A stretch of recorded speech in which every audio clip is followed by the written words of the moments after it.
Amongst the Draugur by Bernadette Bantien, College of Winterhold. It wasn't until my 7th month with the creatures that they seemed to accept me. Well, accept isn't really the proper word, but they seemed to have decided that I posed no threat to them and gradually ceased their attacks. Though more than capable of fending them off, a combination of fire and turning spells are generally sufficient.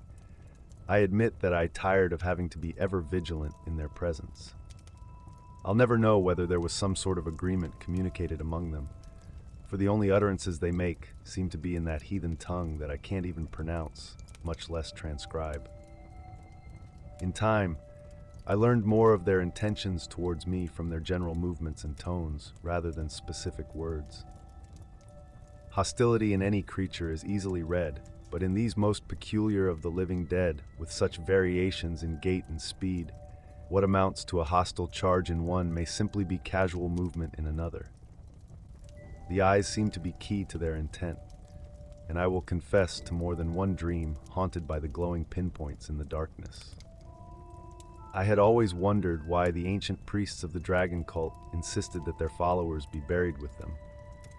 It seems the height of pagan vanity to drag your conscripts to their death along with you, but as I integrated into their presence, I began to observe the reasons.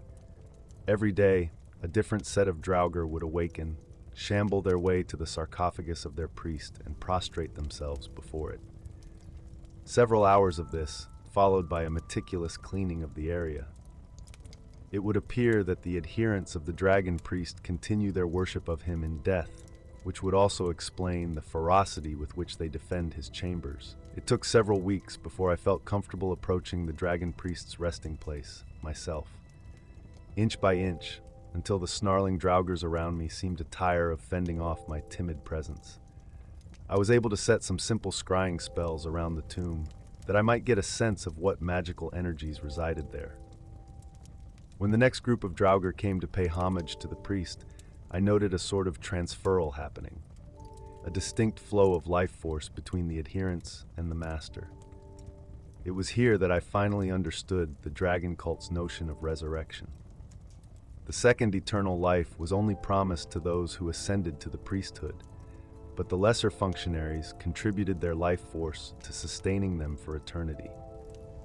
I don't know what sort of eternal wellspring they draw from, but it's clear that each Draugur carries only the barest whisper of life in it, and rekindles it nightly while resting in its niche. I now believe that the grotesque forms that we see in the barrows were, in fact, buried fully as men and women, and only over the thousands of years that have passed, withered into the wretched things we know. If we had visited a barrow directly after its construction, we might not have even known any of its inhabitants were dead. These discoveries and extrapolations excite me, and my mind aches to return to the barrows. I have only paused here at the college to transcribe these notes and gather further supplies for a more extended stay.